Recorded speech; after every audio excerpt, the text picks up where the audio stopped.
Hello friends, welcome back in पाठशाला coaching centre. मैं आज आपको बीएड 2023 एग्ज़ामिनेशन में आपको 90% कैसे लाने हैं, आपको किस तरह से अपना आंसर राइटिंग करना है एग्ज़ाम में, जिससे कि आपको 90% नंबर मिलें और इससे भी ज़्यादा नंबर आप लेकर आएँ। तो देखिए, आप कोई भी आंसर लिखते हैं, सबको पता है कि जो बीएड में आंसर होता है वो लॉन्ग होता है। ये यूनिवर्सिटी पे डिपेंड करता है कि कोई यूनिवर्सिटी वेरी शॉर्ट भी पूछती है, ऑब्जेक्टिव में ही पूछती है। मैं जो बता रही हूँ वो MJPRU का बता रही हूँ, रोहिलखंड का, कि रोहिलखंड में लॉन्ग और शॉर्ट सिर्फ ये दो टाइप्स में क्वेश्चन आंसर किए जाते हैं एग्ज़ामिनेशन में। तो देखिए, हमें क्या करना होता है, हमें कोई भी एग्ज़ामिनेशन में कोई भी ज़रूरी नहीं है, मैं बीएड का बता रही हूँ, आप किसी भी क्लास में हो, कुछ भी कर रहे हो, कोई भी ग्रेजुएशन कर रहे हो, उसमें जब आप एग्ज़ाम हॉल में जाएं और आपको अपने एग्ज़ाम में क्वेश्चन आंसर करने हैं तो आप इसको फॉलो करें। इन पॉइंट्स को फॉलो करेंगे तो आप बहुत अच्छे नंबर लेकर आएंगे। तो चलिए बात करते हैं अभी हम बीएड की। तो हमें सबसे पहले हमारा क्वेश्चन जो है, उसमें क्वेश्चन क्या पूछ रहा है उसका इंट्रोडक्शन लिखना होगा। उसका हमें प्रस्तावना लिखनी होगी, उसकी भूमिका लिखनी होगी। भूमिका ऐसी होनी चाहिए कि आप एग्ज़ामिनर को पता चले कि आपने क्या लिखा है। ये नहीं कि आप पूरा पेज इंट्रोडक्शन में ही भर दें और कुछ भी समझ में नहीं आए। नहीं, आप चाहे 5 लाइन में लिखें, लेकिन ऐसा लिखें कि आपका उसमें समझ में आना चाहिए कि आप किस वे में बात कर रहे हैं और आपका जो आंसर है वो कहाँ जा रहा है। ठीक है ना, समझ में आ जाना चाहिए एग्ज़ामिनर को आपका इंट्रोडक्शन पढ़ते ही। आफ्टर देट आप मीनिंग लिखेंगे। नेक्स्ट आप उसकी डेफिनेशन लिखेंगे।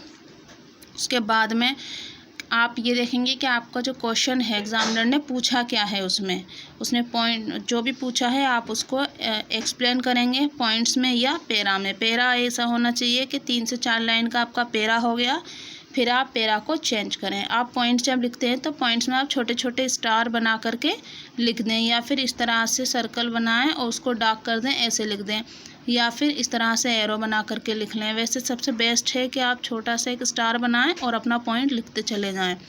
जो आपको न्यू पॉइंट लिखना है वहीं पे स्टार बनाएं और अपना न्यू पॉइंट स्टार्ट कर दें। उसके बाद है कंक्लूज़न। कंक्लूज़न जो है वो बहुत ज़रूरी होता है।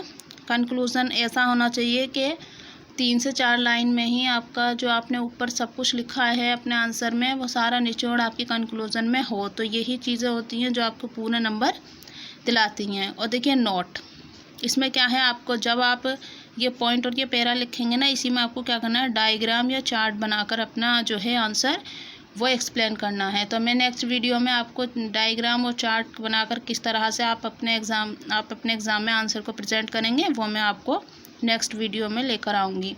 तो आंसर राइटिंग स्किल आपको बेहतर होनी चाहिए। आई होप कि आपको ये समझ में आ गया कि अब आपको आंसर किस तरह से लिखना है, कैसे लिखना है।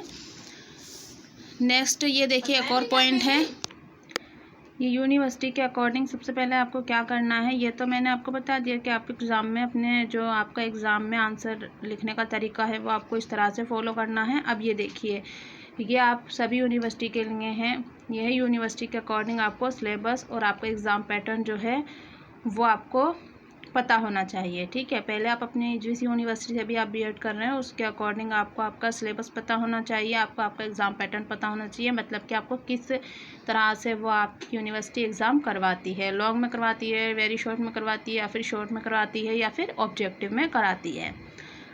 उसके बाद में आपको क्या करना है, राइटिंग प्रैक्टिस। तो ये बहुत इंपॉर्टेंट है, क्योंकि हमारे पास टाइम कम होता है, शॉर्ट टाइम होता है, तो हमें अपना टाइम मैनेजमेंट करने के लिए हमें जो है राइटिंग प्रैक्टिस करनी होती है। हमको अपने जो भी हम लर्न करते हैं, रीड करते हैं, उसको हमें लिख करके हमें उसको रिवाइज करना होता है। वालेकुम। और टाइम टेबल आपको बनाना होगा, उसको आपको फॉलो करना होगा। तो आपको एक क्या करना है, आपकी यूनिवर्सिटी के अकॉर्डिंग आपको अपना सिलेबस चेक करना है। उसके बाद आपको अपना एग्ज़ाम पैटर्न देखना है कि आपकी यूनिवर्सिटी आपका किस पैटर्न में एग्ज़ाम देती है, किस तरह से आपको एग्ज़ाम करवाती है।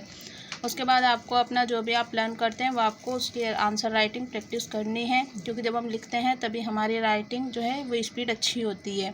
और आपको आंसर, आप किसी भी यूनिवर्सिटी में हो, अगर आपका लॉन्ग है या शॉर्ट में भी है तो आपको शॉर्ट में ये छोटे छोटे पॉइंट्स को लिखना है, और आपका लॉन्ग है तो आपको ये सारे पॉइंट्स जो हैं वो फॉलो करने हैं। और डायग्राम और चार्ट किस तरह से आपको अपने एग्ज़ाम में प्रेजेंट करना है, इसकी वीडियो में आपको नेक्स्ट वीडियो में आपको बताती हूँ। Thank you.